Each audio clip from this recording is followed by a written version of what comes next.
अगर आपको कहानी अच्छी लगी तो चैनल को सब्सक्राइब करें। इस कहानी की लेखक आरू है, उनका यूजर नेम आरू दरक्वेबेक्स खानजादी है। तो चलो शुरू करते हैं। एपिसोड 10। आधी घंटों बाद शावर लेकर बाथरूम से बाहर आया। उसकी आंखें लाल हो चुकी थी, उसके गीले बाल माथे पर बिखरे थे। आदि को नीचे से आती अंश की आवाज सुनाई दी तो बाथरूम में ही तेजी से नीचे चला आया। उसे आता देख अंश उसकी तरफ बढ़ा, गले से लगा के बोला, हैप्पी बर्थडे आदि। मैंने मैसेज पर विश नहीं किया क्योंकि मैं मिलके विश करना चाहता था। आज आदि का बर्थडे है, यश ने सवाल किया तो अंश ने जवाब दिया, हाँ आज मेरे बेस्ट फ्रेंड का बर्थडे है। आदि ने अंश को टाइट से गले लगाया और बोला, आने के लिए थैंक्स। अंश ने आदि को खुद से अलग कर दिया और उसके माथे को छुआ। आदि तुझे फीवर है। आदि ने दर्द से भरी लाल आंखों से रुद्र को देखा, दोनों की नजरें मिली। रुद्र उसकी आंखों में देखते बोला, घंटों नहाएगा तो और क्या होगा। रुद्र ऑफिस रूम में चला गया। अंश आदि का हाथ पकड़े सीढ़ियों की तरफ बढ़ते बोला, किसने कहा था इतनी देर नहाने को, ऊपर से कुछ पहना भी नहीं। बाथरूम में ही नीचे चले आए। यश उन दोनों को देख मुस्कुराया और रुद्र के पास चला आया। रुद्र लैपटॉप में नजरें गड़ाए गंभीर चेहरे के साथ कुछ कर रहा था। यश अंदर आते बोला, क्या कर रहे हो। रुद्र ने नजर लैपटॉप से हटा के उसे देखा और बोला, गेम के फीचर्स सेट कर रहा हूं, 3 दिन बाद लॉन्च करना है। यश ने सोफे पर रखा कुशन उठा के रुद्र की तरफ फेंका और बोला, कमीने पहले अपनी जिंदगी सेट कर फिर गेम के फीचर्स सेट करना। वैसे क्या किया है तूने आदि के साथ। वो जिस तरह तुझे देख रहा था साफ पता चल रहा था तूने ही कुछ किया है। रुद्र लैपटॉप बंद करके कुशन हाथ में लिए सोफे पर आके बैठ गया। मैंने कुछ नहीं किया, वो खुद ही बहुत कमजोर है तो मैं क्या करूं। यश आंखें छोटी करके रुद्र को देखते बोला, मैं तुझे बहुत अच्छे से जानता हूं, तू क्या कर सकता क्या नहीं कर सकता। रुद्र ऐसा कुछ न कर कि तुझे पछताना पड़े, पर तब तक बहुत देर हो चुकी रहे। रुद्र फीका सा मुस्कुराया, यश की बात को पूरी तरह इग्नोर करके बोला, आज उसका बर्थडे है, क्या गिफ्ट दूं सोच रहा हूं। सरप्राइज गिफ्ट में पहाड़ से धक्का दे दूं, कैसा रहेगा। यश उठ गया, तू कभी कभी साइको लगता है। नहीं तू साइको ही है, गुस्से से रुद्र को देख के कहता यश ऑफिस रूम से चला गया। रुद्र की मुस्कुराहट गायब हुई। उसने सोफे से टेक लगा के आंखें बंद कर ली। दिमाग में एक आवाज गूंजने लगी, मुझे कभी कुछ हो जाए तो लिटिल बॉय का ख्याल रखना। रुद्र के आंखों के कोने से आंसू की बूंद फिसलने लगी। उसने आंखें खोल दी, आंसू को साफ करके वहां से चला गया। यश आदि के कमरे में आया तो आदि दवा लेकर सो चुका था। यश ने अंश को देखा, चले अंश हमें कहीं जाना है, तुम्हें याद है ना। अंश ने यश को देखा, मैं आदि को इस हाल में छोड़ के कहीं नहीं जा सकता। यश अंश के पास आया, अंश आदित्य सो चुका है, प्लीज चलो, उसका हाथ पकड़ के बोला। अंश आदि के बालों में हाथ फेरते उठ गया, चलो। दोनों वहां से चले गए। उनकी कार एक आश्रम के बाहर आके रुकी। अंश ने नासमझी से यश को देखा तो यश बोला, अंदर चलो फिर बताता हूं। दोनों अंदर आ गए। अंश चारों तरफ नजरें घुमा के देखते बोला, तुम्हें पता है आदि पहले इसी आश्रम में रहा करता था, ये पहले ऐसा नहीं था। यश ने अंश को देखते पूछा, तो आदि ने ये आश्रम क्यों छोड़ दिया। मुझे नहीं पता भाई का जिस दिन एक्सीडेंट हुआ था मैं बेहोश हो गया, मुझे होश हॉस्पिटल में आया। मैंने आदि और भाई से मिलने की जिद की तो पापा मुझे दूसरे आश्रम ले गए। भाई के बारे में कहा, वो बाहर गए हैं। तब मुझे नहीं पता था कि भाई की डेथ हो चुकी है। पता नहीं क्यों मुझे आज भी कुछ नहीं याद उस दिन के बारे में। बोलते हुए अंश की आंखें नम हो वर्ड खत्म हो गए। मतलब तुम्हें तुम्हारे भाई की डेथ के बारे में कुछ भी याद नहीं। यश ने अंश की आंखों में देखते सवाल किया, नहीं कुछ नहीं याद, अंश जवाबन बोला। चलते चलते दोनों एक बंद पड़े कमरे के सामने आके रुके। यश ने दरवाजा खोल दिया, दोनों अंदर आ गए। अंश ने उस कमरे को देखा और बोला, ये आदि का रूम, पर ये बंद क्यों कर दिया गया, यहाँ अब कोई नहीं रहता क्या। यश ने कंधे उचकाए। अंश घूम के कमरे को देखने लगा। अचानक से उसे कुछ आवाजें सुनाई देने लगी। अंश रुक जाओ वरना लग जाएगी। उसके सर में तेज दर्द की लहर उठी, वो अपने सर को पकड़ के जमीन पर बैठ गया। आवाजें टकराने लगी। यश उसके पास नहीं गया, वो बस खड़ा अंश के मूवमेंट को देखता रहा। वो सच्चाई के तह तक जाना चाहता था। वो नहीं चाहता था कि रुद्र किसी बेकसूर को नुकसान पहुंचाए। देखते ही देखते अंश रोने चिल्लाने लगा। उसके आंखों के सामने अंधेरा छाने लगा। वो बेहोश होकर जमीन पर गिर गया। अंश को उठा के यश तुरंत हॉस्पिटल ले गया। डॉक्टर ने उसका चेकअप किया। सॉरी मैं एक सर्जन हूं और ये दिमागी पेशेंट, इन्हें कहीं और ले जाए। यश शॉक्ड हुआ क्योंकि उससे मिलकर यश को कभी नहीं लगा था कि अंश एक दिमागी पेशेंट हो सकता है। वो अंश को दूसरे हॉस्पिटल ले गया जहां अंश का इलाज शुरू हो गया। रात गहरी हो चुकी थी जब रुद्र नशे में डूबा घर वापस आया। रुद्र की आंखें नशे से लाल थी। रुद्र लड़खड़ाते हुए आदि के कमरे में चला आया। नजर बेड पर लेटे आदि पर रुक गई। आदि दुनिया से बेखबर सो रहा था। उसे बिल्कुल भी अंदाजा नहीं कि आज रात उसकी जिंदगी पूरी तरह बदल जाएगी। रुद्र की नजर आदि के मासूम चेहरे से फिसलती उसके चेस्ट पर आ गई। बाथरोब खुला था जिससे आदि के उभार वाले गोरे चेस्ट साफ दिखाई दे रहे थे। एपिसोड 11। रुद्र लड़खड़ाते हुए आदि के ब्लैंकेट में आकर लेट गया।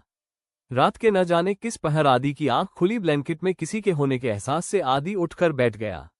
ब्लैंकेट उठा के देखा तो रुद्र सो रहा था। वो सोते हुए बहुत शांत और प्यारा लग रहा था। आदि धीमी आवाज में बोला, मैं आपको और आपके प्यार को बहुत मिस करता हूँ। आपको मुझ पे रहम नहीं आता? आप सोच भी कैसे सकते हैं कि मैं वंश भाई को मारूंगा? वो मेरे लिए भाई जैसे थे। कहते हुए आदि की आंखों से आंसू बहने लगे। आदि ने रोते हुए कांपते हाथों से रुद्र के बालों को छुआ तो रुद्र कसमसाने लगा। आदि आंखें बंद करके लेट गया। कसमसाते हुए रुद्र ने आदि को अपने बाहों में भर के उससे लिपट गया। रुद्र आदि से इस तरह लिपटा था कि उसकी गर्म सांसें आदि को अपने शर्टलेस सीने पर महसूस होने लगी। आदि का दिल जोर से धड़कने लगा। ऐक के बावजूद भी उसे गर्मी का एहसास होने लगा, जिससे उसे पसीना आने लगा। उसकी बाहों में तेज तेज सांसें लेता आदि मचलने लगा, जिस वजह से रुद्र की आंख खुल गई। उसने एक गहरी नजर आदि पर डाली और उसे अपनी बाहों से उसे आजाद करके करवट बदल लिया। आदि बेचैनी से उसकी बैक से लिपट गया। रुद्र ने कोई रिएक्शन नहीं दिया। धीरे धीरे आदि के हाथ रुद्र के शर्ट के अंदर उसकी कमर पर रेंगने लगे। रुद्र आदि के ऊपर आ गया। उसकी आंखों में देखते बोला, सोच लो, वरना मैंने अपना कंट्रोल खो दिया तो पछताओगे। आदि तेज सांसों के बीच बोला, मेरी हेल्प करो। रुद्र आदि के ऊपर से हटते बोला, सो जाओ। आदि बेड से उठ के बाथरोब का बेल्ट बांधते हुए कमरे से बाहर जाने लगा। दरवाजे तक ही पहुंचा था कि रुद्र ने उसका हाथ पकड़ के अपनी तरफ खींच लिया। रुद्र ठीक से खड़ा नहीं हो पा रहा था। वो अब भी नशे में था। उसकी आंखों में देखते बोला, मैं तुमसे बहुत नफरत करता था। इतनी नफरत के बाद भी जब मैं तुम्हें रोते या परेशान देखता हूं न, तो पता नहीं क्यों मेरा दिल दुखता है। यकीन मानो मेरा लिटिल बॉय, मैं तुम्हें परेशान नहीं करना। मैं तो चाहता हूं तुम अपना मुंह खोलो, मुझे गलत प्रूफ करो। आदि ने हैरत से रुद्र को देखा। रुद्र जो कुछ बोल रहा था उसे बिल्कुल भी अपने कानों पर यकीन नहीं हो रहा था। वो रुद्र जिसने सुबह उसे बुरी तरह तड़पाया था, उसे मारना चाहता था, वो कैसे अचानक से उससे इस तरह बात कर रहा था। आदि ने सोचा नशे की वजह से ऐसा बोल रहा है, पर कहीं न कहीं आदि रुद्र की बेकार सी बातों पर यकीन करना चाहता था। वो अपने ख्यालों में ही था कि रुद्र ने उसे गले से लगा लिया। अचानक से उसके ऐसा करने पर आदि शॉक्ड था, पर उसके मजबूत बाहों में आते ही पिघलने लगा। उसने अपने हाथ रुद्र बैक पर फैला दिया। रुद्र के चेहरे पर एक अजीब सी मुस्कुराहट आ गई। रुद्र ने उसे खुद से अलग किया और उसकी भूरी आंखों में देखा।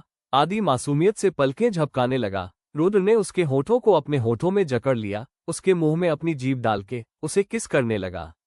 होठों पर किस करते हुए आदि के बाथरोब को निकाल के फर्श पर फेंक दिया। हाथों से उसके चेस्ट को प्रेस करने लगा।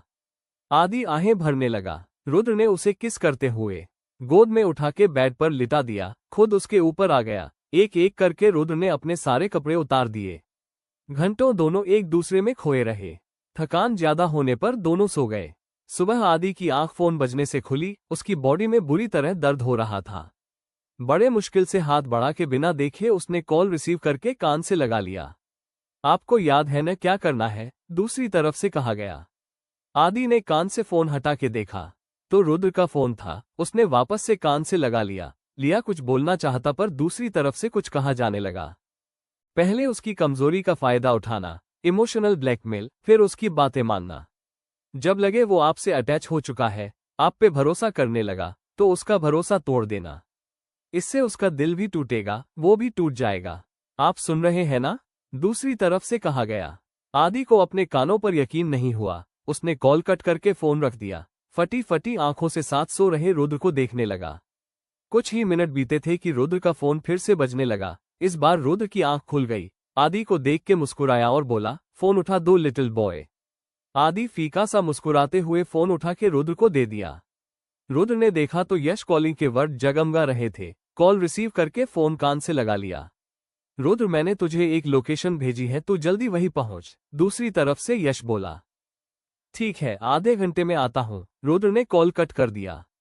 आदि को अपनी बाहों में भर के उसके माथे को चूम के बड़े प्यार से बोला, अगर तबीयत ठीक न लगे तो यूनिवर्सिटी मत जाना, मैं थोड़ी देर में वापस आ जाऊंगा, मुझे तुमसे बहुत जरूरी बात करनी है।